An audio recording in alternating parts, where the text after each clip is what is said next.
The dust had not yet settled from the last wagon wheel when Della Keene noticed the man at the far end of the auction line do something no other man had done all morning. He pulled off his leather gloves, one finger at a time, folded them neatly into his coat pocket, and then raised his bare hand to bid. It was the summer of 1883, deep in the sun-scorched territory of New Mexico, and the town of Red Rock Crossing was the kind of place that remembered everything and forgave nothing. The auction was held every third Saturday of the month in the wide dirt square beside the livery stable, where ranchers and settlers gathered to buy and sell everything from horse stock to farm equipment, from barrels of salted pork to bolts of calico cloth. It was a practical affair, run by a practical people, and the men who attended wore their toughness like a second skin. Gloves stayed on, hats stayed low, eyes stayed careful, but this man removed his gloves. Della stood just to the left of the auctioneer's wooden platform, her arms folded over the front of her faded blue dress, her dark hair pinned back tight beneath a straw hat that had seen better days. She was 26 years old, strong-shouldered from years of hard work, and she had the kind of face that did not waste expressions on anything it did not mean. She had come to the auction for one purpose only, to bid on the water rights to the eastern creek that ran along the edge of her property, a thin strip of land her late father had left her along with a crumbling farmhouse, 40 acres of questionable soil, and a debt that made her stomach hurt when she thought about it too long. The water rights were the only thing standing between her and the loss of everything. She had saved every cent she could lay her hands on over the past 4 months. She had sold 2 of her 3 horses, sold her mother's silver-backed brush set, sold 3 dozen jars of preserved peaches, and a quilt her grandmother had stitched by hand. The total she had assembled was $31.50, which she carried in a cloth purse tied to the inside of her dress, against her ribs, where she could feel it with every breath. The auctioneer, a broad-necked man named Fuller with a voice like a church bell, and a mustache that compensated for whatever dignity his hat lacked, had already moved through 6 lots when the bidding opened on the water rights. There were 4 men interested, a red-faced cattleman named Holt who owned the largest spread west of town, 2 brothers from the Bauer family who were trying to expand their dairy operation, and the man with no gloves. Della had never seen him before. He was tall, broad through the chest in the way of a man who worked outdoors, but not in the beaten-down way of someone who had been worked past his limit. He wore a dark brown coat that was well-made but not new, a black hat pushed back slightly from his forehead, and brown trousers tucked into riding boots that had been polished at some point in the recent past. His jaw was clean-shaved. His eyes, from the distance at which Della stood, looked to be a shade of gray or perhaps green. She could not tell clearly in the morning light, but it was the hands that she noticed. When every other man at that auction stood with their hands enclosed in work gloves or thick leather, this man held his bare. And they were not the hands of someone who sat in an office. They were calloused, broad, capable-looking hands, the kind of hands that knew what they were doing. He had removed the gloves not because he forgot to wear them, not because they were uncomfortable, but because the gesture said something about the seriousness of his intention. He was raising a bare hand to make a pledge that he wanted the other bidders to see plainly, without buffer, without pretense. Della saw that, and it unsettled her in a way she did not immediately understand. The bidding opened at $10 for the Eastern Creek water rights, a parcel that included access to the year-round spring that fed the creek during the dry months. Holt jumped to 12 immediately. The Bauer brothers conferred in low voices and raised to 14. The stranger raised his bare hand and said 15, and his voice was calm and unhurried, the way a man sounds when he already knows the outcome. Della raised her hand and said 16. The stranger looked at her then. Not the quick, dismissive glance that men usually gave women who spoke at auctions, that faintly irritated look that suggested she had wandered into the wrong part of town. He looked at her with something closer to recognition, as though he had already known she was there, and had simply been waiting for her to announce herself. Holt went to 18. Della went to 19. The Bowers dropped out at 20, shaking their heads and wandering back toward the livestock pens. Holt's jaw tightened when Della bid 22 and he responded with 24. The stranger had been quiet for several rounds. Della's stomach was doing something terrible. She had 31.50. She bid 25. Holt, red in the face, said 27. She had $6.50 left. She could go to 28. 29 if she pushed it, though that would leave her with nothing for the back taxes owed on the property. She raised her hand and said 28.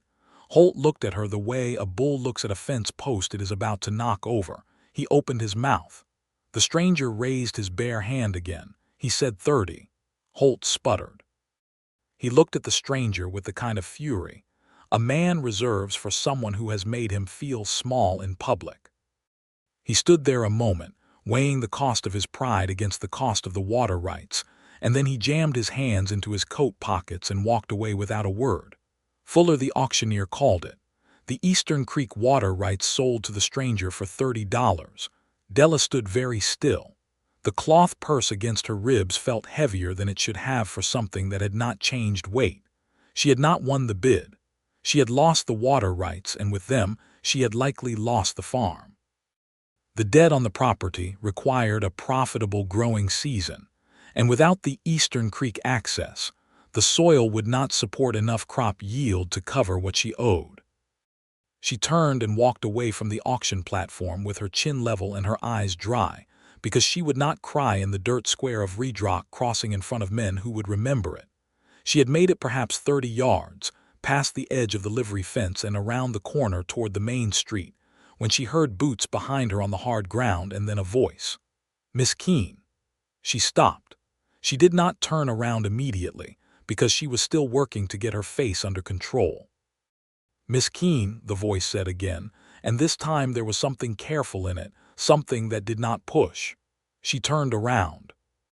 The stranger was closer than she expected, having moved quickly to catch up with her, and she realized now that his eyes were in fact green, a deep, quiet green like creek water under cottonwood shade.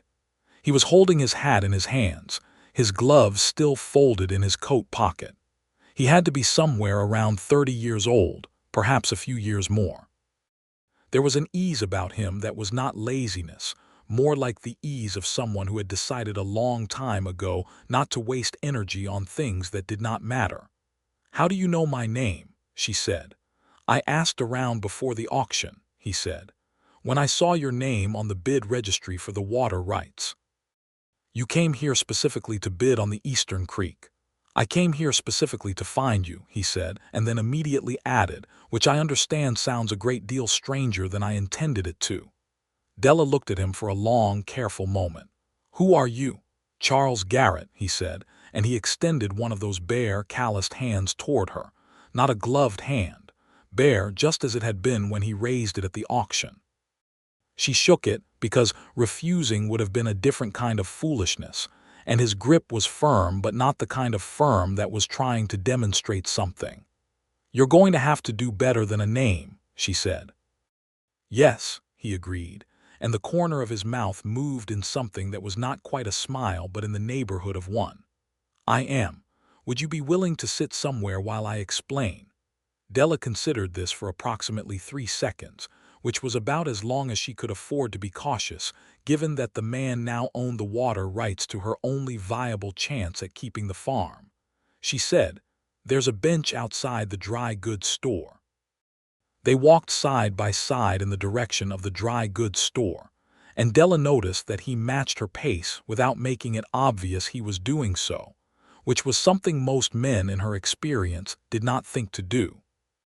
The bench was narrow and weathered and sat under the overhang of the store's porch, out of the worst of the noon sun.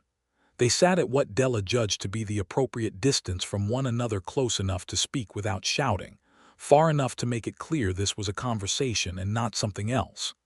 "My name is Charles Garrett," he said again, "and I am from Cedar Falls, Colorado, which is about 2 days' ride north of here.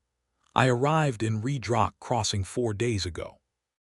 I have been looking for land in this territory for the better part of 3 months. "What kind of land?" "A farm," he said. 40 to 60 acres if I can find it. Good soil, water access, close enough to town to bring goods to market. Della's hands tightened in her lap. "You're looking for a farm." "I am. And you came to the auction to bid on the Eastern Creek water rights."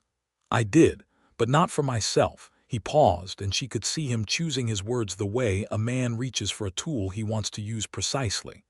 "I came to Reed Rock Crossing 4 days ago, and I asked around, as strangers do when they are trying to understand a town. And several people told me about you, about the Keene property on the eastern edge.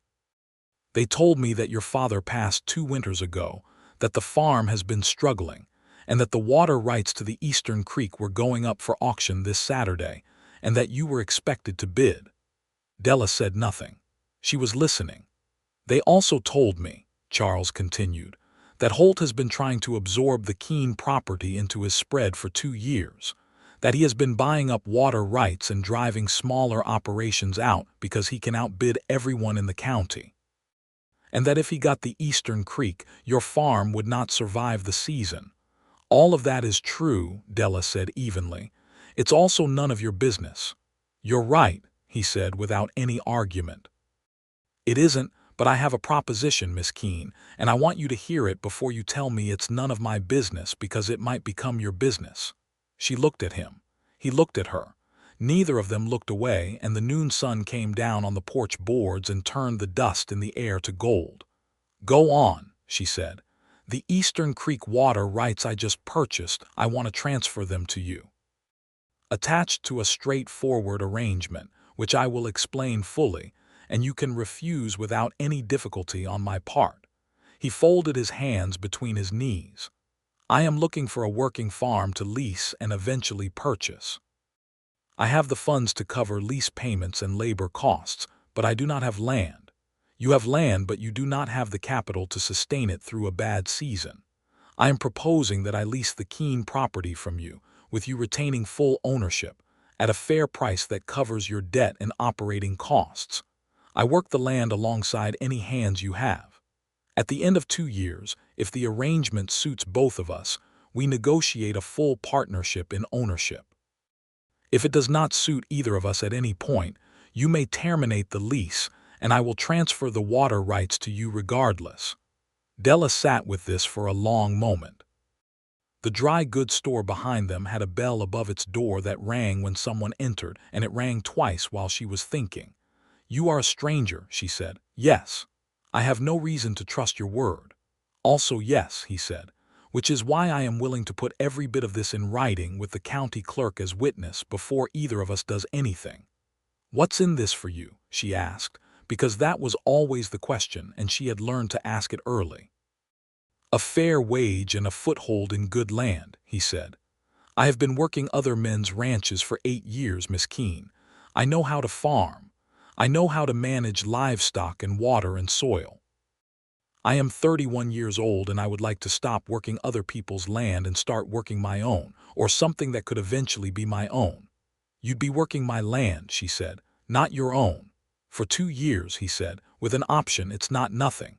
She looked at his hands again, resting between his knees.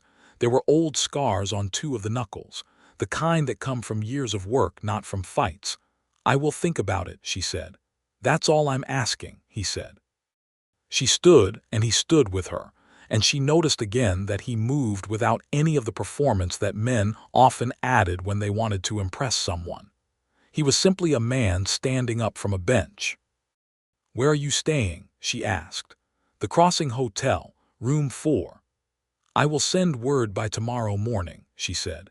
She walked away, and she did not look back, and she spent the rest of that afternoon sitting at the kitchen table in the farmhouse with her father's ledger open in front of her, the numbers laid out like a verdict she had been expecting for a long time.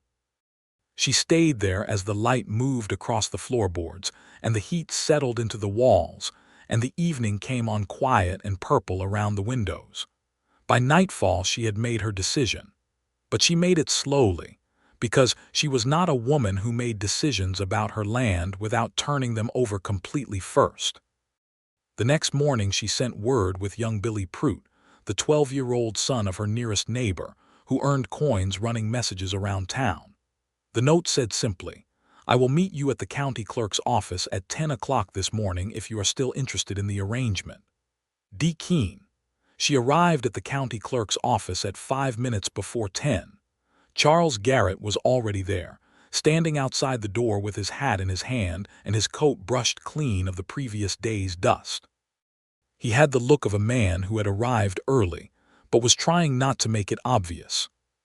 The county clerk, a thin, precise man named Alderman who wore spectacles and spoke in careful sentences, took down the terms of the lease agreement while Charles and Della sat across from each other at a small table. The agreement ran to 2 pages. It named Della Keene as the sole owner of the property. It named Charles Garrett as leaseholder and farm manager. It specified the monthly lease payment, which was generous enough to cover her debt payments with room to spare, and it specified that the Eastern Creek water rights would be transferred to Della's name immediately and independently of any other terms. It gave Della the right to terminate the arrangement with 30 days' notice for any reason. When Alderman read the document back to them, Charles listened with the focused attention of someone who did not want to miss anything. When there were small adjustments to be made, a date corrected, a description of the property boundary sharpened, he noted them plainly and without any impatience. Della watched this. She filed it away. They both signed. Alderman witnessed and stamped. Charles shook Alderman's hand and then turned to Della and extended his hand again, bare as it had been the day before, and she shook it. "I'll bring my gear to the property tomorrow morning," he said. "If that works." "There's a bunkhouse at the back of the property," she said. "It needs some work, but it's sound." "I've slept in worse," he said. She believed him. He arrived the next morning with 2 horses, a pack horse loaded with tools and a bedroll and a crate of provisions, and a dog, a big, rough-coated cattle dog with one ear that stood up and one that didn't, named Rutherford, who made it immediately clear that he intended to be friends with everyone on the property and was willing to work for it. Della's own situation at the farm consisted of herself, one remaining horse named Clover, a small kitchen garden behind the house, a half-dozen chickens, 20 acres of planted wheat that was 2 months from harvest, and a hired hand named Amos who was 63 years old, wide as a barn door through the shoulders, and had worked the Keene property since before Della was born. Amos met Charles with the squinting, methodical assessment of a man who had seen many people come and go from this land, and had formed an accurate judgment of most of them within the first hour. Charles shook his hand, complimented the wheat straightforwardly and specifically, and asked Amos 3 questions about the soil near the eastern fence line that made the old man's squinting shift into something more like consideration. By the end of the first week, Amos had decided Charles was acceptable. Della learned this because Amos said, unprompted and at breakfast, "That man knows his soil." From Amos, this was practically a citation of honor. The first months were hard in the way that all honest farm work is hard, physically demanding, relentless, requiring decisions to be made in real time with incomplete information. The wheat harvest came in better than expected, partly because the weather cooperated and partly because Charles had identified a drainage problem along the northern field edge that, if left alone, would have flooded the lower rows. He fixed it himself, with Amos's guidance, over 2 long days in August heat. Della worked alongside them. She was not a woman who supervised from the porch. She had been farming this land since she was old enough to hold a tool, and she did not intend to stop simply because she had a man on the property now. She handled the kitchen garden, the chickens, the household accounts, and whenever the field work required extra hands, she provided them without being asked. What she noticed about Charles Garrett over those first weeks and months was that he was quiet in the way of someone who was actually paying attention rather than simply having nothing to say. He did not talk over her. He did not explain things to her that she already knew. When he had a suggestion about how something should be done, he made it as a suggestion and genuinely listened to her response. When she disagreed with his approach to something, the planting rotation in the southern field, the timing of the fence repairs, he engaged with her argument seriously, and sometimes he changed his mind, and when he did, he said so directly. This was not a small thing in Della's experience. It was the small, stacked moments of those first months that began to shift something in her that she had kept deliberately still for a long time. The morning in September when she found him in the barn at first light, talking softly to Clover, who had been spooked the night before by a storm, his hand moving in slow circles on the horse's neck. The afternoon in October when she brought lunch out to the field, and he thanked her not perfunctorily, but with the specific, genuine thanks of a man who noticed that she had added extra biscuits because she could see they had been working hard. The evening he sat on the porch steps while she was inside and she could hear faintly that he was humming something to himself, low and unhurried, and it sounded like a hymn she half remembered from childhood. She told herself these were simply observations. She was a practical woman. She filed observations. In October, trouble arrived in the form of Holt, who had apparently decided that losing the water rights bid was a wound that needed to be reopened. He rode onto the property one Tuesday morning without invitation, with two of his hands behind him on horseback, and came up to the fence line where Della was repairing a gate post. "I hear you got yourself a hired man," Holt said from his horse, which was a large gray animal that was clearly chosen for the impression it made. "And that you acquired the water rights somehow." "Both of those things are accurate," Della said, without stopping her work on the post. "I'd like to make you an offer for the property," Holt said. "Full price. Fair market. You could be free of this place and have money besides." "I don't want to be free of this place," Della said. "This place is mine." Holt's jaw moved in the way of a man who was deciding how much of his opinion to share. "A woman alone on 40 acres. I am not alone," Della said, and just then Charles came around the corner of the barn, having apparently heard horses on the property. He stopped when he saw Holt's group, and there was a moment's quiet assessment in his eyes, and then he walked over to where Della stood and positioned himself beside her at the fence. Not in front of her, beside her. Holt looked at Charles with the particular hostility of a man whose strategy had just encountered an obstacle it had not planned for. He said, "Garrett," Charles said. "Holt." The two men had apparently known each other previously, at least by reputation, because there was a quality to the silence that followed that held some history Della was not fully privy to. She noted this for later.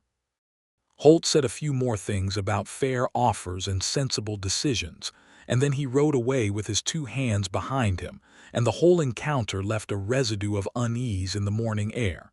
Della looked at Charles. "You know him." "We've crossed paths," Charles said. "He tried to buy out a family I was working for in Colorado 2 years ago. He has a pattern." "He won't stop trying," Della said.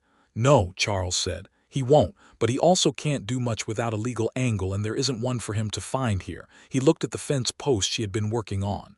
"Do you want a hand with that?" "I have it," she said. "I know you do," he said, and went back to whatever he had been doing before. That evening, Della sat on the porch as the last of the sun went out behind the mesa, and thought about the way he had come and stood beside her and not in front of her, and how it was such a simple thing, and how it had felt like more than a simple thing. She did not tell herself she was not noticing it. She was noticing it. She was just being careful about what she did with the noticing. November came, and with it, a cold snap that came down from the north and frosted the ground and put ice in the water troughs every morning.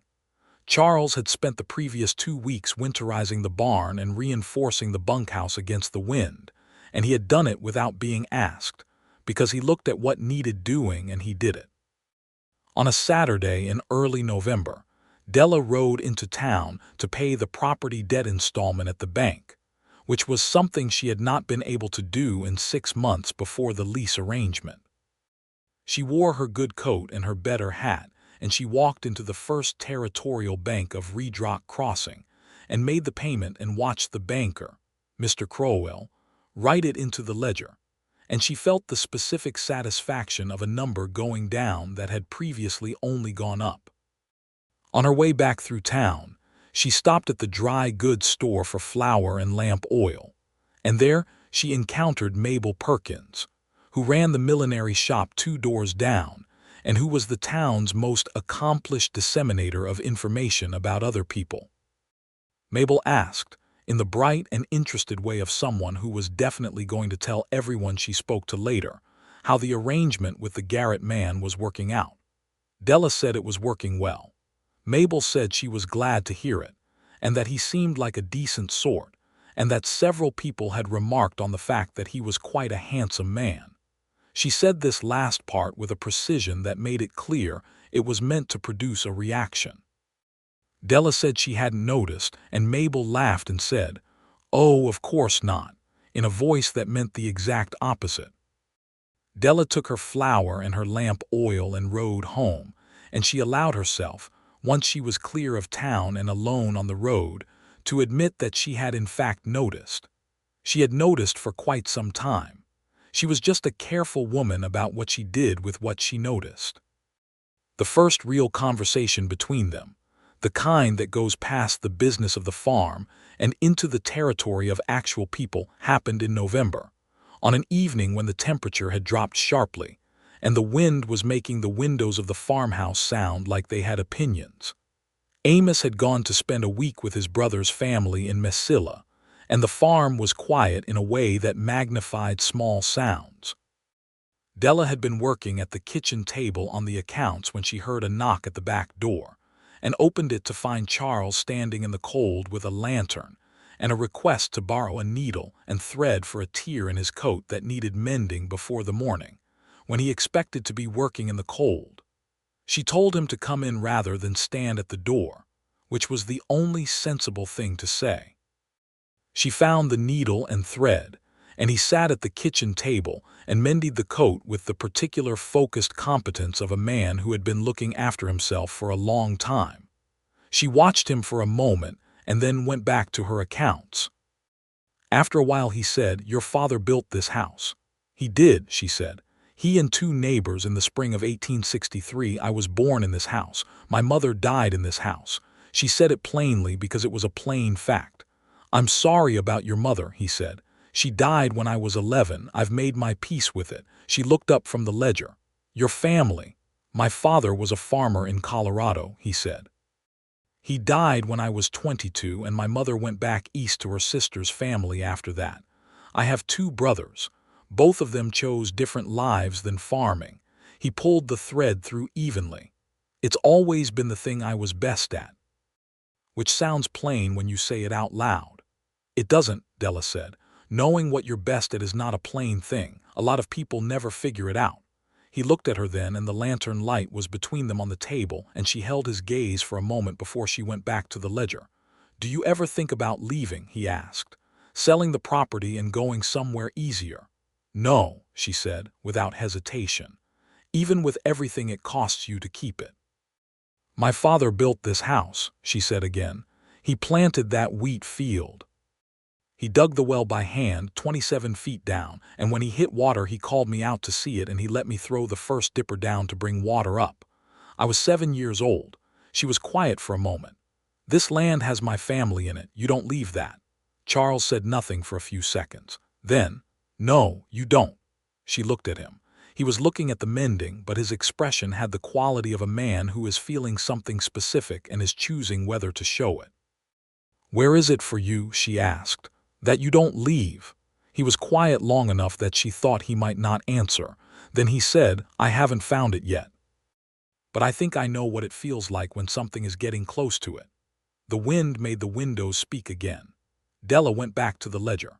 Charles finished mending his coat, thanked her for the needle and thread, and went back across the yard to the bunkhouse with his lantern. She heard the bunkhouse door close and sat still for a moment in the kitchen, her pencil resting on the ledger page. She was not a woman who had allowed herself very much romantic sentiment in recent years. There had been a man 3 years ago, the son of a rancher from the next county, who had courted her with what she had initially taken for sincerity, and had later understood to be a calculated interest in the Keene property. When she had realized this, she had ended it cleanly and quickly, and had packed whatever tenderness she'd felt for him into a box she kept on a high shelf and tried not to look at. Charles Garrett did not feel like that man. But she was a careful woman, and she had been wrong before, and so she continued to file things away and to watch and to wait. December brought the first real snow of the winter, which was unusual enough in New Mexico to cause comment. It came on a Wednesday in the night, and by morning there were 4 inches on the ground and a hush over the land that was like nothing else in nature. Della stood on the porch in her coat and watched it and felt the particular fullness that fresh snow always gave the world, where everything familiar was made briefly strange and clean. Charles came out of the bunkhouse and stopped in the yard, looking at the snow.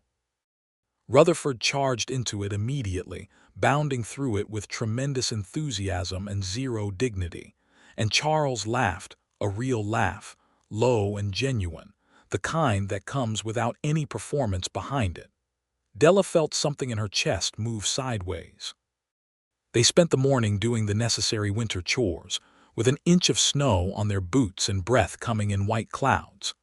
At noon Della made soup from the last of the autumn vegetables and cornbread from the fresh ground flour, and Charles came to the kitchen door without being asked, because somehow by this point they had fallen into the rhythm of having the midday meal together when the weather made outdoor work impractical. Amos had been back for 2 weeks by then, and he joined them at the table, and the 3 of them ate and talked about the winter planting calendar and the state of the fence along the western boundary, and whether the snow would hold or melt by the weekend. It was an ordinary meal. It was comfortable in the way of people who have been around each other long enough to not be performing anything for each other anymore. After Amos went back to the bunkhouse for his afternoon rest, which was his custom, Charles stayed at the table a few minutes longer than usual, turning his coffee cup between his hands. Della was washing the dishes at the basin. "I want to tell you something," he said. The quality of his voice made her turn around. She dried her hands on the dish towel and gave him her attention. "When I came to Red Rock Crossing," he said, "I told you I had heard about the Keene property and that I came to find you. That was true. But there was more to it than the land arrangement." She waited. "I had heard about you specifically," he said.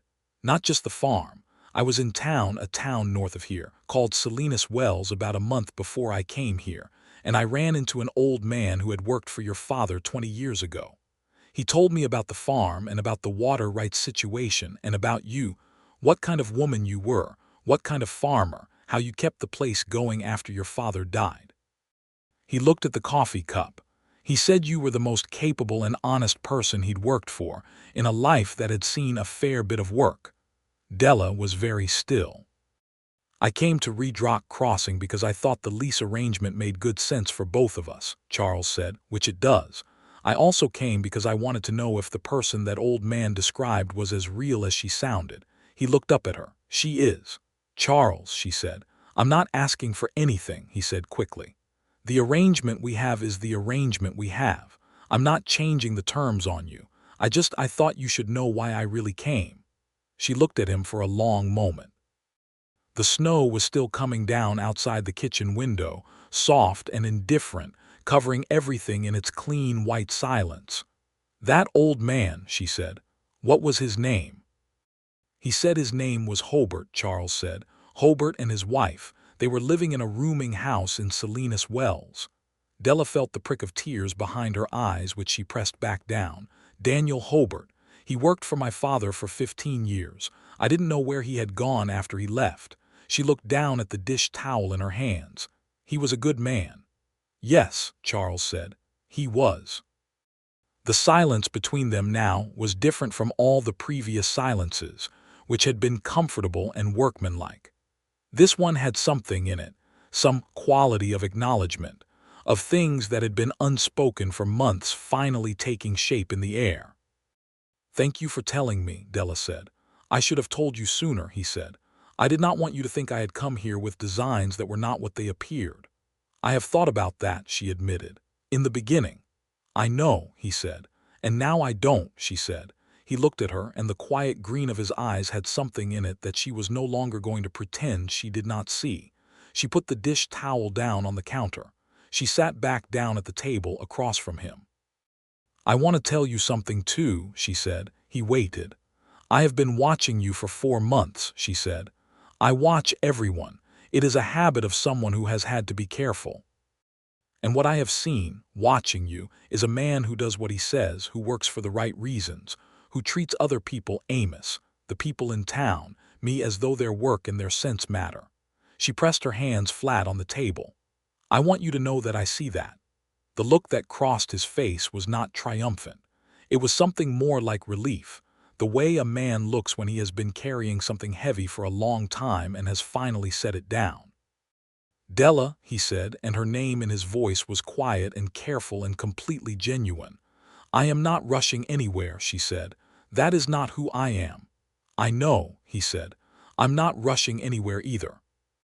"But I am no longer filing things away on a high shelf," she said. He understood what she meant. She could see that he did.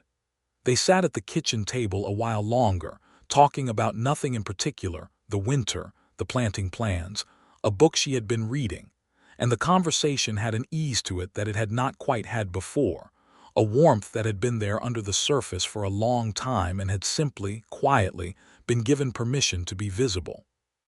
After he left that evening, Della went to the window and watched him cross the snowed yard to the bunkhouse, Rutherford trotting alongside him, and she permitted herself to feel what she was feeling without analysis.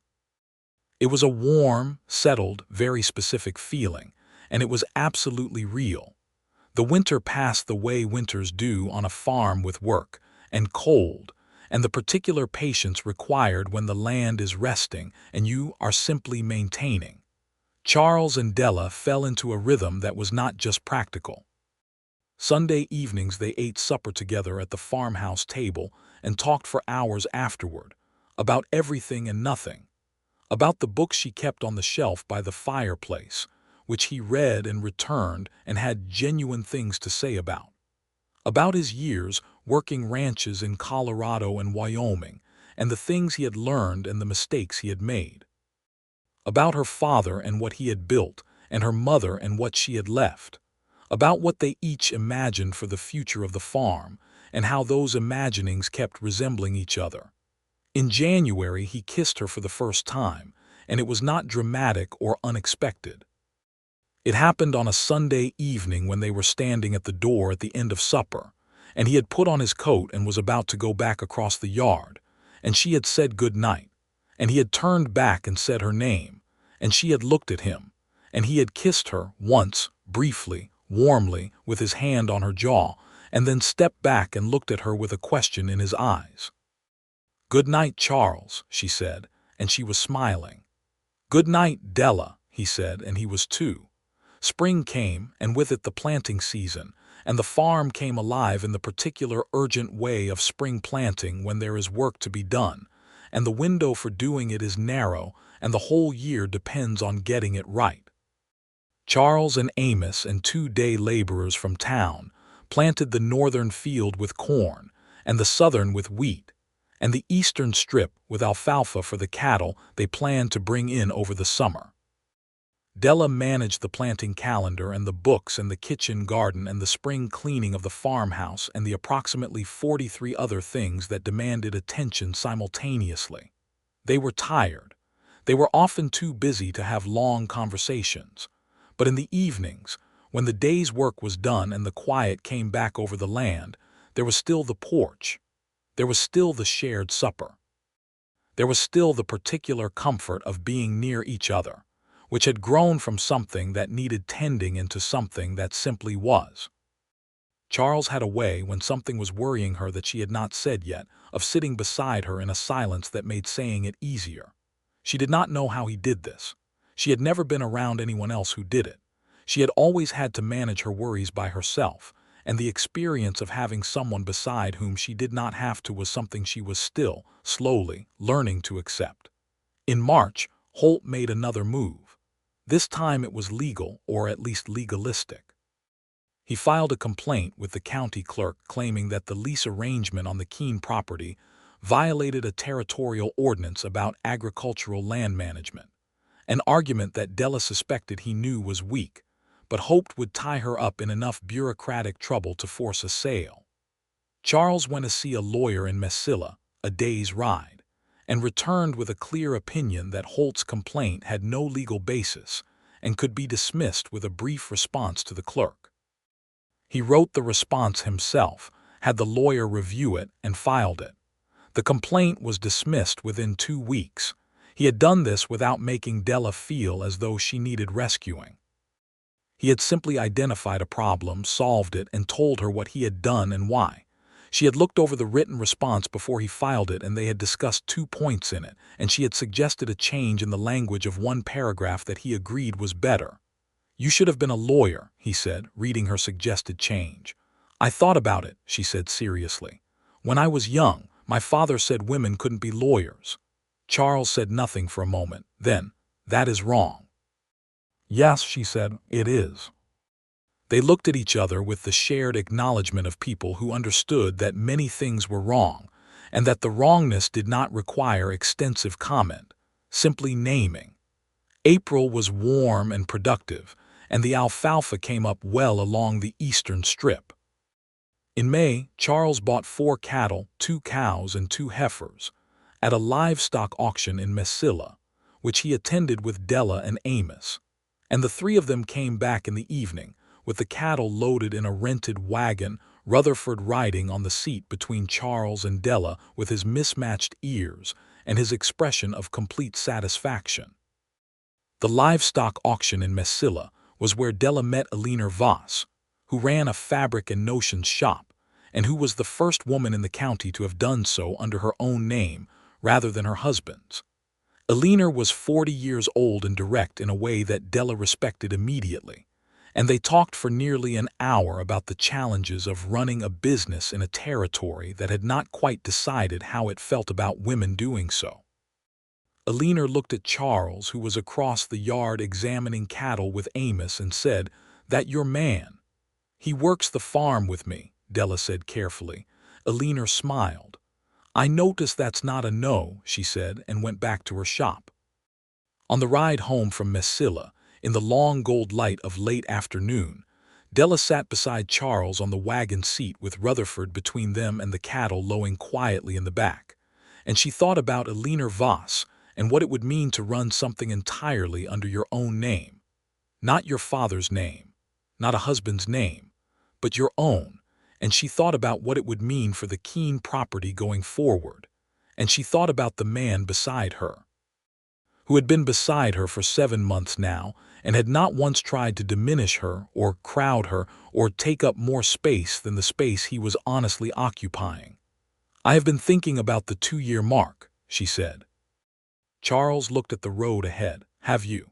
The lease agreement says that at the end of 2 years we negotiate a full partnership in ownership." "It does," he said. "I have been thinking that I do not want to wait 2 years." He was quiet. "I think the arrangement is working well," she said. "The farm is doing well. The numbers are strong. Amos is happy. The alfalfa is beautiful." She paused. "And I do not see any reason to put off something that makes sense simply for the sake of the original timeline." He turned to look at her. She was looking at the road. "I want to ask you something," he said. "And I want you to know that regardless of your answer, the lease arrangement stands exactly as it is." "I know," she said. "Della," he said. She looked at him then. "Will you marry me?" he said. Not the way men say it when they are performing, when they have planned a production and want an audience. He said it the way he said everything, plainly, carefully, with his full self behind it. The wagon creaked. The cattle lowed. Rutherford shifted his weight between them. The mesa ahead was purple-red in the evening light, and the sky above it was the deep blue that comes just before stars. "Yes," Della said. And then, because she was Della Keene and she had never said a thing she did not mean completely, "Absolutely yes." He took her hand, which was bare as his was, because neither of them had put gloves on for the ride home, and he held it on the wagon seat between them, and they rode the rest of the way home in a silence that was not empty but entirely full. Amos figured it out before they told him. When they sat him down at the kitchen table the next morning to tell him, he looked at them with the expression of a man being told that the sun had risen. "Well," he said, "it's about time." They were married in June on a Saturday morning, by a circuit judge named Harmon who rode through Reedrock Crossing every 4 weeks, and who performed the ceremony in the wide yard in front of the farmhouse, with Amos and Alina Voss, who had driven down from Mesilla for the occasion, as witnesses, and Rutherford in attendance uninvited but not removed. Della wore a dress she had made herself from a length of pale cream muslin she had bought at the dry goods store, with blue ribbon at the cuffs and collar. She wore her hair down, which she almost never did, and Charles looked at her when she came out of the farmhouse, and his face did something quiet and serious and good. He wore his best dark coat and a white shirt she had ironed that morning, and his hat was in his hands, and she would have known anywhere, from any distance, the particular quality of his attention when it was directed at her. Judge Harmon read the ceremony efficiently because he had another appointment in the afternoon, but he was not unkind about it, and when he said, "Do you, Charles Garrett, take Della Keene to be your lawfully wedded wife?" Charles said, "I do," in a voice that carried everything he meant. And when Harmon said, "Do you, Della Keene, take Charles Garrett to be your lawfully wedded husband?" Della said, "I do," with her eyes on Charles's face and her voice entirely steady, and she meant every syllable of it. After the ceremony, Alina produced a bottle of wine from somewhere in her traveling bag, a Californian bottle, which she said was a celebration in itself, and they sat in the yard and drank it in the afternoon sun, while Amos told stories about her father that made Della laugh and cry at the same time. At one point, Alina leaned over to Della and said, quietly, "He looks at you the way good men look at the one right thing in their life." Della looked at Charles, who was talking to Amos about something to do with the cornfield, and gesturing toward the northern fence line with his wine glass in the comfortable way of a man who was entirely at home. "Yes," she said, "he does." The summer after their marriage was the farm's best season yet. The corn came in full and strong. The alfalfa provided enough feed to bring in 6 more cattle, and the wheat yield in the southern field was strong enough that Della could pay off the remaining property debt in one lump sum, which she did in August, and which felt like putting down the last of a weight she had been carrying so long she had forgotten what it was like not to have it. Charles had suggested she frame the paid-off debt notice from the bank and hang it in the kitchen. She had said that was absurd. She had then, quietly, framed it, and it hung in the kitchen where she could see it from the table, and every morning when she sat down to breakfast she looked at it and felt something clean and steady and hers. They had their first real argument that autumn, a serious disagreement about whether to invest in expanding the cattle operation or put the surplus back into the property's soil improvement, which required expensive measures over several years but would substantially increase yield in the long run. Charles wanted cattle. Della wanted soil. They argued about it over 3 separate evenings at the kitchen table with the ledger between them, neither of them yelling but both of them fully engaged, pulling in evidence and pushing back on each other's reasoning. On the 4th evening, they reached a compromise that incorporated elements of both plans and was probably better than either original position. Della acknowledged this. Charles acknowledged this. They shook on it bare hands, which by now was a reflex between them that had a little of their history in it, and that was that. She liked that they could argue. She liked that he did not back down when he thought he was right, and that he genuinely changed his mind when she demonstrated that he was wrong. She liked that when they disagreed, the underlying thing between them was never threatened by it. It held. The following spring, on a morning in April when the alfalfa was just coming up again along the eastern strip, and the creek was running well with the snowmelt from the northern mountains, Della told Charles she was pregnant. She told him in the morning before they went out to work, at the kitchen table with coffee between them. She said it simply, because that was how she said things. He looked at her for a moment, and then he set down his coffee cup very carefully, and he got up from his chair and came around the table to her, and he took her face in both his hands, those bare, calloused, capable hands, and he looked at her with an expression she did not have a word for but which she knew she would remember for the rest of her life. "Are you all right?" he asked. "I am perfectly well," she said. "I am also rather pleased." "Della," he said. "Charles," she said.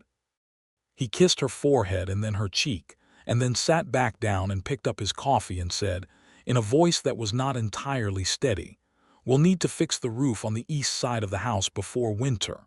She laughed. He laughed. Rutherford, who had been sleeping in the corner, raised his head briefly and then went back to sleep, apparently satisfied that whatever this was, it was good.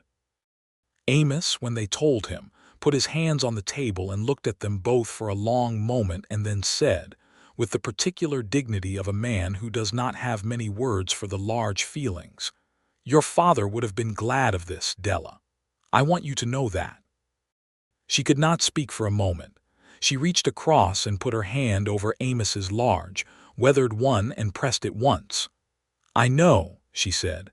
The months of the pregnancy moved forward with the life of the farm underneath them. Della worked through the summer with only small concessions to the physical reality of what was happening, and Charles was attentive in the way she needed, present and helpful without being smothering, watchful without being anxious, making adjustments to their division of labor quietly and practically without ever suggesting that she was diminished by the need for them. In the evenings he read to her, from the books on the shelf by the fireplace and from a new collection of poetry she had found at the dry goods store, which had a surprisingly good selection for a small desert town. She had not expected to love having someone read to her, had always done her reading alone, but something about his voice in the evening quiet of the farmhouse was entirely right. Holt made one final approach in September of that year. This time he came alone, no hands behind him, and he came to the front door rather than the fence line. He knocked, and Della answered the door, and he stood on the porch looking 10 years older than he had the first time she dealt with him, and he made a final offer for the property that was, she had to admit, genuinely fair. She said no. She thanked him for the offer. She said she hoped his operation continued to do well, and she meant it, because she did not have any particular quarrel with the man beyond his past attempts to take what was hers. Holt looked at her for a moment, and then he looked past her into the kitchen, where Charles's coat was on the hook and Rutherford was lying in front of the stove and the framed bank notice was on the wall, and some expression passed across his face that was not exactly defeat but was something related to it, an acknowledgement, maybe, that there are places where people are so entirely rooted that the only sensible thing is to leave them there. He tipped his hat. He left. She never had a serious problem with him again. Their son was born in late December, as it happened in a snowstorm, which Della would later say was appropriate because he had apparently inherited his father's sense of timing and his mother's stubbornness. The delivery was attended by the midwife from town, a calm and capable woman named Mrs. Hargreaves, and by Charles, who remained present throughout without being asked and without getting in the way, which was, Della thought afterward, a fairly good description of Charles in general. They named him Thomas Robert Garrett Thomas for Charles's father and Robert for Della's. He was born red-faced and furious-sounding and entirely healthy, and when Charles held him for the first time, sitting in the chair beside the bed in the small hours of the morning, while the snow came down outside and the farmhouse was very quiet, his expression was the same one he had worn on their wedding morning, quiet, serious, good, and entirely present. "Thomas Robert," Della said from the bed. "Thomas Robert," Charles confirmed, looking down at the baby with complete attention. "He has your nose," she said. "He has your temper," Charles said, and she laughed, which hurt quite a bit, and he looked up at her with quick concern, and she waved him off and said she was fine. She was excellent. She was looking at her husband and her son in the first light of a new day, and everything was absolutely right. The winter was gentle after that, or perhaps it only seemed so. Thomas was a baby with definite opinions about his schedule, and the farmhouse that had been quiet for so long was now regularly loud in the particular way of a healthy infant who has not yet learned to keep his feelings to himself. Amos, who Della had somewhat worried might find this disruptive, turned out to have opinions about babies that he had not previously shared, primarily that they were a great deal better than most things he could name, and he took to spending time at the farmhouse in the evenings with a consistency he had not shown before. Rutherford had decided that Thomas was his responsibility and slept on the floor beside the baby's cradle with the focused intensity of someone taking a post seriously. Spring came again. The farm came alive again. The work continued, as it always does on land that you are tending, always something more to do, always something new to understand about the soil and the water and the weather and the thousand small negotiations you make with the natural world to coax a living from it. Della stood in the alfalfa field on a morning in April, Thomas on her hip, because he had discovered that the field was full of interesting things and had expressed strong objections to being left behind, and watched Charles and Amos working the corn rows in the northern field, their figures small in the distance against the wide blue of the New Mexico sky. Charles had pushed his hat back on his head the way he did when he was working hard. She could see, even from the distance, the quality of his attention on the soil, the careful way he moved through the rows. She thought about the auction, that first morning, the dust and the heat and the auctioneer's voice, and the line of men with their gloves on, and the one man at the far end who pulled his gloves off before he raised his hand. She thought about how she had seen that, had filed it away, had followed some instinct she could not at the time have named toward that bench outside the dry goods store, and that conversation that had changed the entire direction of her life.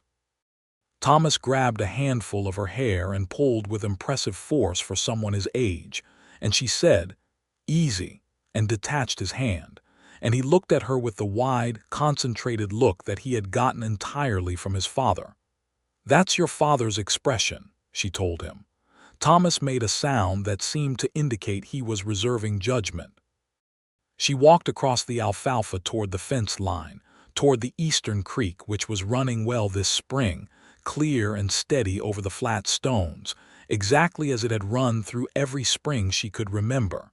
She stood on the bank and listened to it for a moment. The water rights were in her name. The property debt was paid. The farm was producing. Her husband was 50 yards away, working her father's land with care and with love. Her son was on her hip, making increasingly insistent observations about the creek. There was nothing left unresolved, nothing left unpaid, nothing threatening the edges of what they had built here, in this particular place, on this particular earth, in this particular life. Della Keene Garrett stood at the creek in the spring morning and felt, fully and without qualification, the solid, rooted, entirely satisfying weight of a life that was hers. She heard Charles's voice carry across the field to her, not the words, just the sound, and she called back to let him know where she was, and he raised a hand in acknowledgement from the far end of the corn rows. A bare hand, naturally. She had noticed that too in the beginning. She had noticed everything, and everything she had noticed had been exactly what it appeared to be, which was the rarest and best thing she could say about any of it. That evening they ate supper at the kitchen table, all three of them, four if you counted Rutherford, which Amos did, and the conversation covered the corn planting, a letter Charles had received from his brother in Colorado, the state of the eastern fence, and Thomas's new and developing interest in attempting to put everything he encountered directly into his mouth. After supper Charles read from the poetry book, which had become a habit of their evenings, while Della nursed Thomas to sleep in the rocking chair by the fire. Amos had gone back to the bunkhouse. The wind was mild and the fire was warm, and the farmhouse held them all with the comfortable, well-worn feeling of a place that has been lived in deeply, and with intention.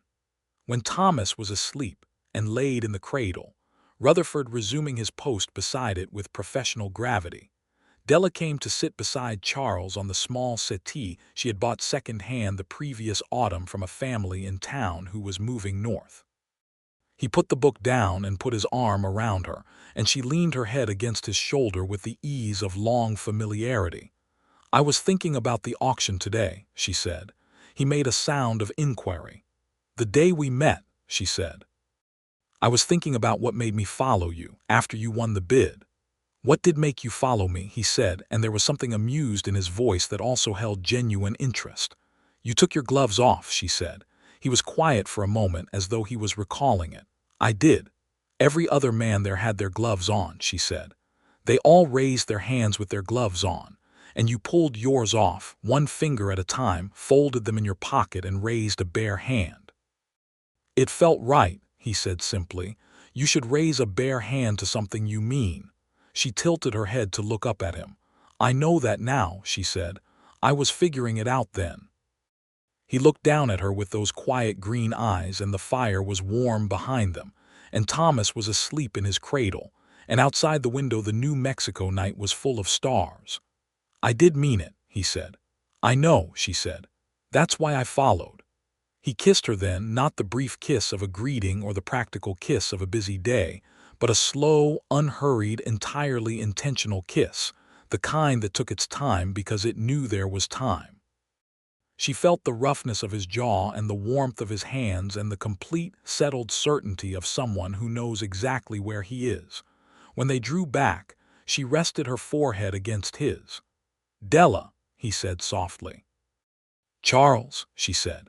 They sat together in the firelight, and the farm was quiet around them, and the creek ran along the eastern edge of the property in the dark, clear and steady as it always had been, carrying the water that fed the soil that held the wheat that kept the farm that was theirs, entirely, irrevocably, beautifully theirs. 2 years later, on a warm April morning when the alfalfa was fragrant and new and Thomas was old enough to run in it laughing, Della told Charles she was expecting again. He set down his coffee cup with the same careful deliberateness he had the first time, and came around the table, and took her face in his hands, and looked at her the same way. "Perfectly well," he said. "Perfectly well," she confirmed. "Pleased. Thoroughly," she said. Their daughter came in November, and they named her Clara for Charles's mother's given name, Ruth from the Old Testament, which had been Della's mother's favorite book. Clara came into the world quieter than Thomas had, with her mother's dark eyes and her father's disposition to simply look at things for a long time before rendering judgment. Thomas, at 2.5, approached his sister with the serious and slightly proprietary interest of someone encountering a new animal he was not sure about yet, and then patted her head with one small hand and declared her acceptable, which Amos told him was a fine thing to say. The farm grew over those years into something sturdy and full. They brought in 2 additional hands in the summer seasons. They added a second barn. Charles negotiated a supply arrangement with the general store in Mesilla that gave them a reliable market for the alfalfa and some of the corn yield. Della began keeping a proper farm journal, not just the financial ledger but a written record of what the land was doing, season by season, so that the knowledge accumulated rather than being lost when a year was done. Amos retired from heavy field work at 68, though retired was perhaps the wrong word, as he continued to appear in the barn every morning out of what he described as habit, and what everyone else understood to be love of the place. Charles built him a small, better-appointed room at the back of the house proper, so that Amos did not have to winter in the bunkhouse, and Amos accepted this without argument, which told you something about how much he trusted the people who had offered it. On a Sunday evening in the early spring of 1887, Della sat on the porch with Clara asleep in her arms, and Thomas running in wide circles in the yard for reasons known only to himself. The land in front of her was evening-lit and sweet-smelling, the wheat already promising in the southern field, the creek audible in the distance, low and constant and faithful. Charles came out of the house and sat beside her with a cup of coffee he had brought for her and set on the rail within reach. He sat down and looked at the yard and the fields and the sky and the boy running his circles, with the expression he always had in these moments, quiet, full, belonging entirely to this place and this hour.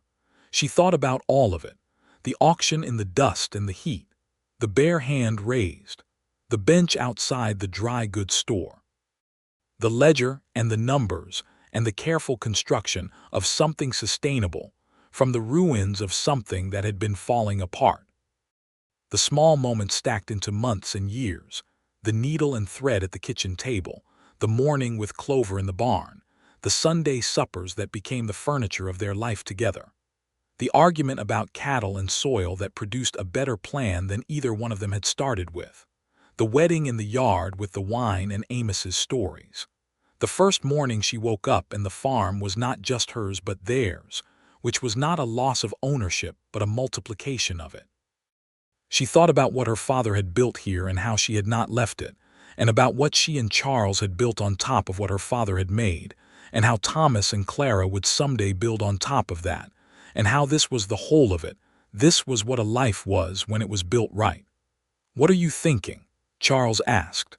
She looked at him. In the evening light he looked the way he always looked, unhurried, real, present. There were a few more years in his face than there had been at that first auction, and she expected there were in hers too, and she did not mind it. Years on a face that has been lived in honestly were nothing to regret. "I am thinking," she said, "that everything I have is the thing I most wanted." He looked at her in that quiet, serious way that was entirely his. "Yes," he said.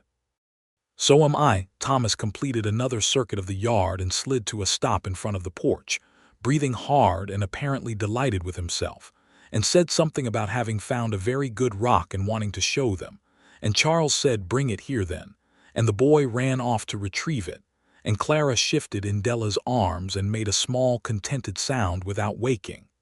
The evening settled over the farm. The creek ran in the distance. The stars came out one at a time over the mesa, first one and then many, the way good things do. Della Keene Garrett held her daughter and watched her son and sat beside her husband in the last of the daylight, and the land around her was quiet and alive and entirely, permanently hers. She had seen a bare hand raised at an auction, and she had followed what it meant, and it had led her here to this porch, this evening, this life. It had led her exactly right.